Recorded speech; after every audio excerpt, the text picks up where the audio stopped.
Welcome to the Q&A with Raw Chef Yin, where I try as much as regularly as possible to answer your questions and answers questions regarding raw vegan food or sometimes cooked vegan food. So today I have quite a number of questions, so let's see how much we can cover within the 15 minutes. This question says, "Hi Chef, you are really inspiring." Thank you. May I ask question? I love almond milk. Usually 1 cup soaked. I will blend with 3 cups water, pinch of salt and vanilla. But why it doesn't last more than 2 days in the refrigerator? Thank you for your tips. So okay, I think the ratio of your almonds to your 3 cups of water is great with the pinch of salt and the vanilla. So you've got the recipe correct. And usually, to be honest, if you're making homemade almond milk, it will only last for up to 3 days. And I always advise my students that you're making living food, and these are foods that are filled with enzymes, and they're real food, and they're alive, so they will spoil. And I would always suggest that you use them immediately if possible. So if you're planning to drink the milk today, then you just make it today, or within the next 1 or 2 days. In fact, what I do, if I'm only just using 1 cup, I just put in like 1/4 cup of almonds and 1 cup of nuts, 1 cup of water, and I just blend it, and then I just use it immediately. So I don't make a huge batch. I just make as little, just the amount that I need. So that's way better. And because if you drink the almond milk that you buy in the Tetra bag from the store, it most probably already contains preservatives. That's why it will last much longer. So I actually think it's actually good. It's a good sign that your milk, your plant-based milk, doesn't last more than 2 days in the refrigerator, because it's not meant to be. You're supposed to consume it as soon as you can. And like I said, I always advise people to just drink it immediately. Yeah. Okay, so that's one question. Let me say hello. Hi 13. Hi Cheryl Lim for joining. Hi Yep Chi Wan for joining. Stephen Ho, hello. Asamat, hello. Jess KitKat 88 join. Hello. So welcome to my Q&A show with Raw Chef Yin. I'm here to answer your questions and answers for 15 minutes. I try to make this as regular as possible, so maybe 3-4 times a week. If I can do it every night, I will also do it as well. Cowstoop, hello, wave. Yeah. All right, so the next question, let me see. I know that I had another question here. Okay. Hi, sorry to bother you. Do you know where I can buy an Excalibur dehydrator? I tried to search for it online, but can't find a Malaysian agent. Okay, so for Excalibur dehydrator in Malaysia, you can get it from any of the outlets, from House of Presentation, or any of the outlets in Kitchen Shop. So yes, the shop is called Kitchen Shop. So the main mother company is Catherine BJ, and I know that they sell it across Malaysia in all the Kitchen Shop outlets, as well as the House of Presentation outlets. Those were the 2 places that I actually gave raw food demonstrations on how to use the Excalibur dehydrator. The other thing is you can also try Tan Boon Ming in Bangsa. I remember seeing it available there as well.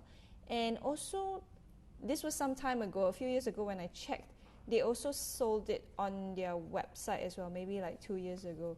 So you can check that out and see whether they still have that there. So I hope that answers your question. And then there was one more question.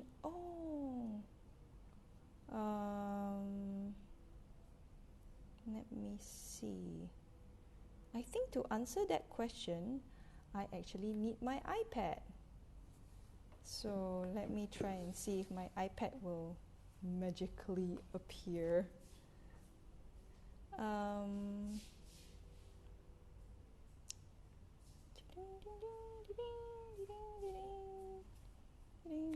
Okay, my iPad. Okay, so there was a question from two people actually, because I announced that I will be doing an introduction to raw vegan desserts workshop in March, and I had two people who said that they wanted to join, and I actually had mentioned this is actually a one-to-one private workshop session, so it's not a group class and it's not open to public. It's not a public class. I will do one eventually. I've done a few public raw vegan dessert classes, but I haven't done any this year yet.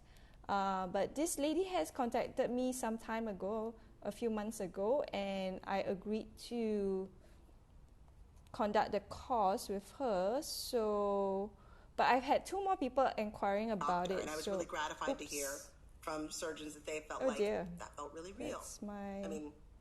Okay. I'm trying to figure out my iPad so I can show you guys the course actually. So you have an idea. Actually, you know what? I don't have the course with me here. I don't think it's on my iPad. It's actually on my...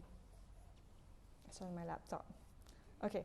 I'll just answer that briefly here.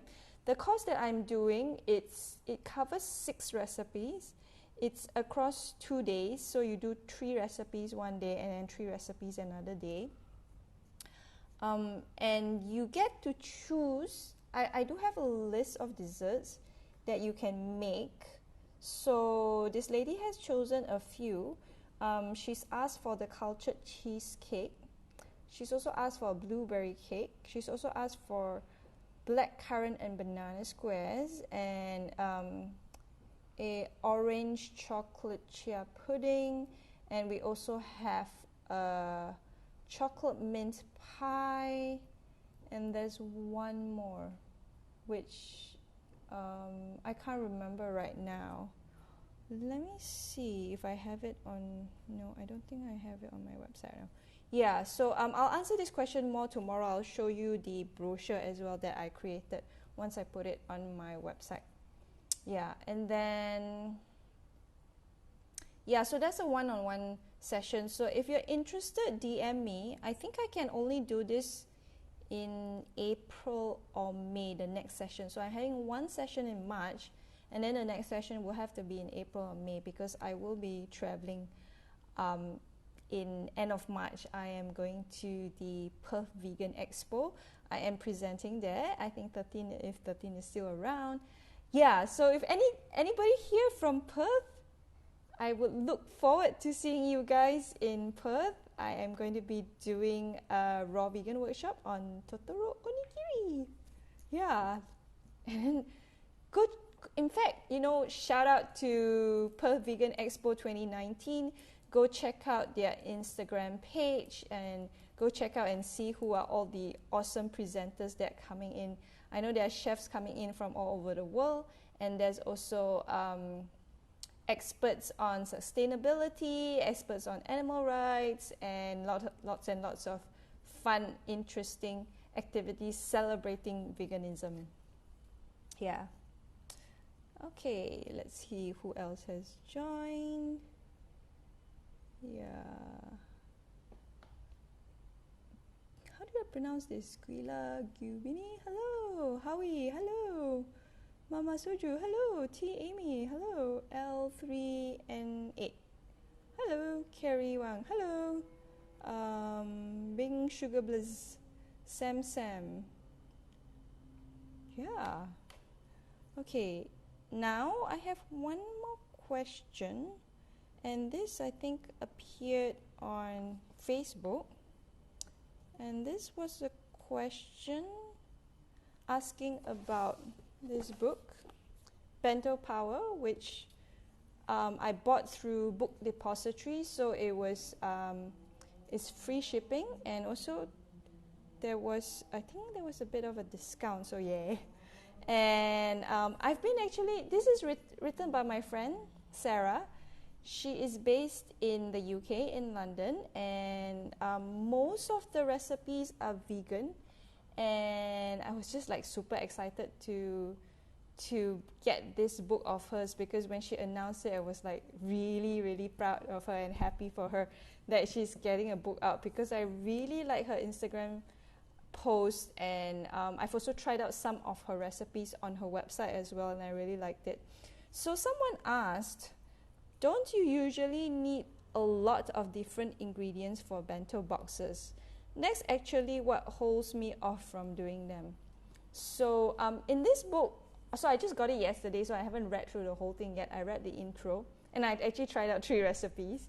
But the good thing about this one is she has actually put in a section called 15-minute bento, so which gives you all the shortcuts, and it gives you all the quick and easy recipes to make. So it actually doesn't take that long. In fact, let me talk about some of the recipes that I tried. I tried 3 of the recipes, and what I'm trying to do is also, apart from using the original recipes, I'm going to see if I can like convert it into raw vegan recipes as well, just because I'm high raw vegan, right? So yeah. So let me see. There was one which was on the seasoned nuts and seeds, which is a coconut bacon, which is kind of like bacon as in fake bacon, coconut bacon. So it only uses a few ingredients. It's coconut flakes, there's a coconut palm sugar, there's some smoked paprika, there's a sea salt, and a pinch of chili flakes or garlic granules, which is optional. So I put in the chili flakes. I didn't even put in the garlic granules because I'm trying to cut down on my garlic and onion. And yeah, what I did was, you're supposed to toast it, but I put it into the dehydrator, and I put it in a dehydrator, and I just let it dehydrate for some time, and it turned out really nice. I really like the taste, and it's great to just sprinkle on top of your bento. In fact, I think it's just great to sprinkle on top of Asian food. So you sprinkle it on top of rice. If you sprinkle it on top of your noodles, it'll be like super awesome. And I think the next time when I make it, what I'm gonna do is that yesterday when I made it, I used dry coconut sugar, but this time I'm going to use the syrup and pour it over the coconut flakes, so you get absorbed even more. So that's one of the recipes I tried. And then the other one is from this one, where she did this is a lazy zaru soba bento, and I tried the lazy seasoning broth, because what I did was I spiralized carrots to make it into noodles. So instead of using soba, I used spiralized vegetable noodles, which I spiralized carrots. I actually spiralized purple carrots. And then the broth is like really simple. It's just some tamari, some water, some maple syrup, and then there's vegetarian fish sauce, which is optional. And you know what? In fact, because I'm not gluten-free, so I just use organic soy sauce, and that was delivered to me by Everleaf anyway. So I used that, and I put some water, and then I put some sarang arenga forest sugar.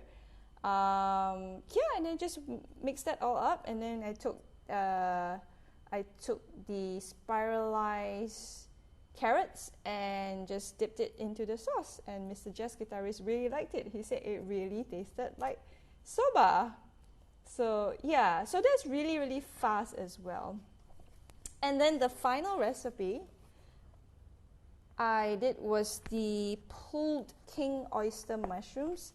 So that one, because I just didn't have enough time, so I didn't convert it into raw vegan. It's just the mushrooms, Her original recipe has olive oil, but I decided I wanted to make it oil free, so I didn't put in the olive oil. There's a bit of tamari and there's a bit of dried chili flakes as well, and then I just put it into my toaster oven. Actually, if I had enough time, I could have used all that and just put it in the dehydrator and dehydrate it for a few hours until it dries up and has that consistency of some pulled meat. I think it's based on pulled pork, but this is pulled king oyster mushrooms. And yeah, that tasted really, really good as well. So I hope that answers your question whether it needs a lot of different ingredients. I think if you look at the 15-minute bento, it doesn't really need a lot. And some things can be made in advance. So, you know, if you're going to make like the seasoned salts and the savory nuts and seeds, all that can be made way in advance and just topped over. And then, you know, you just need to chop out your broccoli, chop up some of your other things, cut some nori flakes over and all that, and that will work. So, okay. Yes, we are actually, it's 16 minutes already. So this is the end of today's show. I just wanted to thank everyone for joining. Lil Jupiter-esque, is that how you pronounce it? Donnie Chung, hello. Kat Wong in NST, hello. The Whole Food Kitchen Singapore, hello. The Greenest Me, hello. And Botax, hello. Thank you so much. And I'll see you again hopefully tomorrow and in my next Q&A with Raw Chef Yin live show. I think I will alternate it. So one day I'll do it on Facebook and on another day I'll do it on Instagram. Oh no, actually I'll do it on Instagram when I can actually do it on Instagram because I need a certain phone to do it. My phone is just not working for that. Alright, bye!